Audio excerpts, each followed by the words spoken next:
Hello!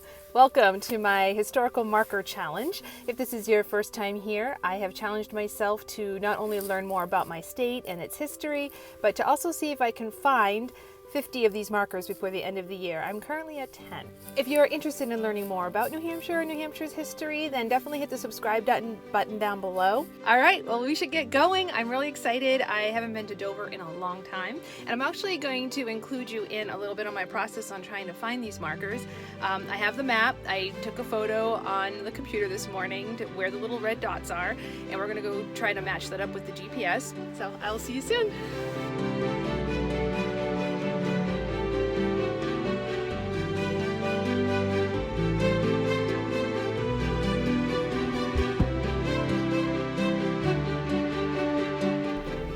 So this intersection, of course, I'm behind a truck.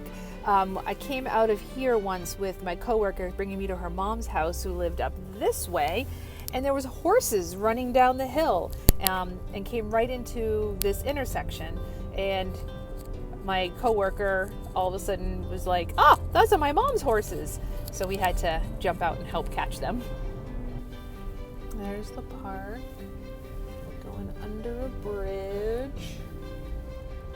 Oh, this is really cool, but I don't see the marker. Okay. Really pretty. Oh, there it is.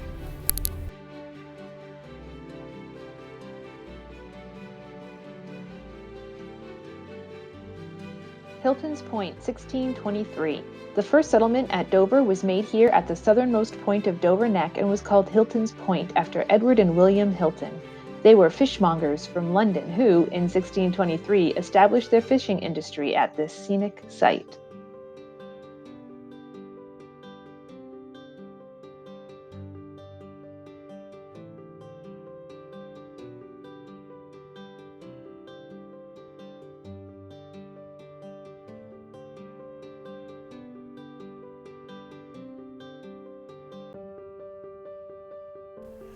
Oh, that was beautiful, but windy.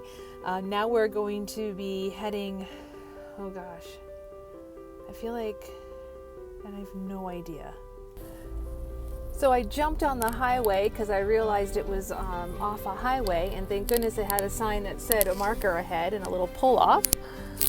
Unfortunately, I'm going to have to pay the toll when I leave because it's my only option. Dr. Jeremy Belknap, 1744 to 1798, noted preacher, educator, naturalist, and historian. Born Boston, Massachusetts. Harvard College, 1762. School teacher at Portsmouth in Greenland. Pastor of First Congregational Church at nearby Dover from 1766 to 1786. Published First History of New Hampshire. Founded Massachusetts Historical Society in 1794. A New Hampshire county perpetuates his name. All right, we're gonna jump on the highway now, Spalding Turnpike North, pay the toll, easy pass, easy enough. And then we're gonna get off the first exit, I believe, for Central Ave, heading into downtown Dover. There's a historic marker there for a house. And then I'll probably take you to my first apartment that I had on Lexington Street, because it's close to the house where I'm actually going to meet the photographer for a listing.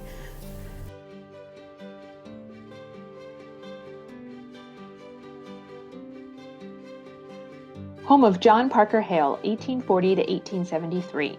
New Hampshire lawyer, politician, and noted abolitionist, Hale lived in this home for nearly 40 years until his death. During this time, he was elected to the U.S. Congress as a Democrat in 1842, to the U.S. Senate as an independent in 1847, and again to the U.S. Senate as a Republican in 1855. The first distinctly anti-slavery U.S. Senator, he was friendly with President Lincoln, who named him Minister to Spain in 1865. A statue of Hale joins those of Daniel Webster and General John Stark at the State House in Concord. Now we're taking a short little detour down Lexington Street in Dover. This is where I lived right after I graduated from the University of New Hampshire in an old Victorian. You can see that the street is lined with old, beautiful houses. So this was my first apartment after graduating college. I randomly called around and spoke to the girl who lived here and found out it was my RA from freshman year. So I was able to get the apartment. It was 4 of us sharing half of this Victorian, and we split the rent 4 ways. As you can see, my love for antique homes and living in antique homes started at my very first apartment. All right, turned out to be a very warm spring day. It says 77 in the car right now. I don't think it's really that warm outside. But we are going to get to that last marker. I'm all done at the new listing. I'm looking forward to showing that one off to everybody. But right now it's the last marker. It's over a bridge. I actually saw it on the way in, but thought we were still in Durham for some reason. So anyways, let's go get that one. The Alexander Scammell Bridge over the Bellamy River. A Revolutionary patriot, soldier, and adopted son of Durham, New Hampshire, Alexander Scammell served with distinction through 6 years of war from Bunker Hill to Yorktown, where he was wounded, captured, and died 6 days later, October 6, 1781. Born in Mendon, now Milford, Mass., 1747, he attended Harvard, studied law under John Sullivan. Named Adjutant General of the Army at Valley Forge, he was praised by Washington, who said after a long campaign, "The man who inspired us to do our full duty was Alexander Scammell." This bridge was named for Scammell by the General Court in 1933. So that was the last marker for today. That now gets me to number 14 markers that I have found. That was 4 in Dover. And I actually did see a couple on my way here in Durham. I don't have time today, but I'm looking forward to coming back and doing those. Probably more trips down memory lane. If you like this video and you want to see some more towns that I've done, I'll have the playlist linked here so you can just quickly go over and see some of those. I hope everybody has a wonderful week. Hustle on, my friends, and I will see you next time.